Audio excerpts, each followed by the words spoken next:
В работе Ланос 1.4. По нем будем менять ремень, помпу, ролик, резинки на глушителе, сам глушитель, патрубки все. Как-то так. И клапана отрегулируем еще. Тут чувствую, когда ролик держался на честном слове.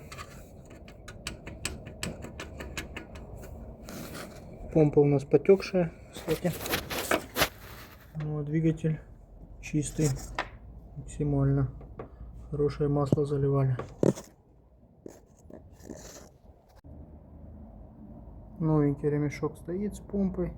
Клапана тоже уже отрегулировали. Сейчас будем клапанную крышку ставить. Все, закончили работу по сенсу. Машина ровно работает. Клапана отрегулированы. Тишина.